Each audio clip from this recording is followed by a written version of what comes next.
8 नवंबर 2016 ठीक है की रात्रि को 12 बजे से एकदम इन्होंने वक्त बदल दिया, जज्बात बदल। इनकम टैक्स डिपार्टमेंट में इसका सिग्नल जाएगा क्योंकि ये सीधे सैटेलाइट की ओर सिग्नल ट्रांसमिट करेगा और वहां पर पहुंचेगा ताकि उस पैसे को निकाला जा सके, रिकवर किया जा सके। समझ रहे हो? हर साल 8 नवंबर का दिन आते ही भारत में अचानक से एक अजीब सी सरगर्मी छा जाती है।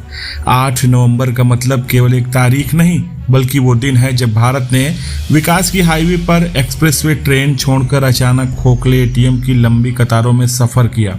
साल 2016 की इस तारीख को जब आधी रात की घड़ी का कांटा 12 पर पहुंचा, तो प्रधानमंत्री नरेंद्र मोदी ने बिना किसी चेतावनी के देश को एक ऐसी चौंकाने वाली घोषणा सुनाई कि लोग समझ ही नहीं पाए कि ये मास्टर स्ट्रोक है या ट्विस्ट ऑफ फेट।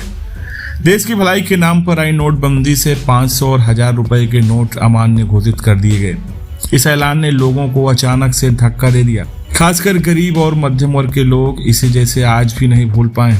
सोचिए, एटीएम मशीन के सामने मीलों लंबी लाइनें, बंद बैंकों के बाहर नर्वस भीड़ और वो असहाय चेहरे जिन्होंने अपनी मेहनत की कमाई को रातों रात कागज के टुकड़ों में बदलते देखा है। मजेदार बात तो ये है कि टीवी एंकर और पत्रकार भी इस दौर में राष्ट्रहित की भावनाओं में इतने मग्न थे कि एक विशेष रिपोर्ट ने इसे अवार्ड विनिंग जर्नलिज्म तक दर्जा दिला दिया।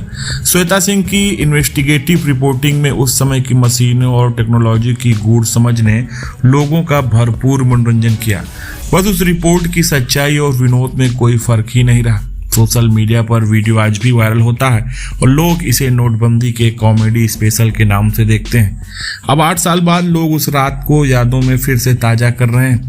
तब हर किसी की उम्मीद यही थी कि काला धन खत्म होगा, पर इस पॉलिसी का जादू ऐसा चला कि आज तक लोग इसे समझने की कोशिश में लगे हैं। अर्थव्यवस्था को सुधारने के नाम पर जिनका बैंक से कभी नाता नहीं था, वो भी पूरे मनोयोग से नोट बदलवानों की कतारों में जुट गए थे। यह साल का वही समय है जब हम सभी सोशल मीडिया पर एक दूसरे से यही सवाल पूछते हैं, याद है वो एटीएम की लंबी लाइनें, और साथ ही इस दिन का एक ह्यूमर डे के रूप में इंतजार करते हैं। आखिरकार नोटबंदी से भारत ने डिजिटल इंडिया का नारा जरूर अपनाया, लेकिन नकद भारत की यादें आज भी बरकरार। तो दोस्तों, 8 नवंबर को याद करिए और हंसी खुशी इस अमृतकाल का लुत्फ उठाइए, क्योंकि आज के दिन जितनी एंटरटेनमेंट और मास्टरपीस रिपोर्टिंग मिलती है वो कहीं और कहाँ नसीब होगी। फिलहाल दोस्तों, वायरल हो रहे इन वीडियोज को देखकर आप क्या सोचते हैं, आप अपनी राय कमेंट में साझा करें और ऐसे वीडियोज को देखने के लिए चैनल को सब्सक्राइब करें। धन्यवाद।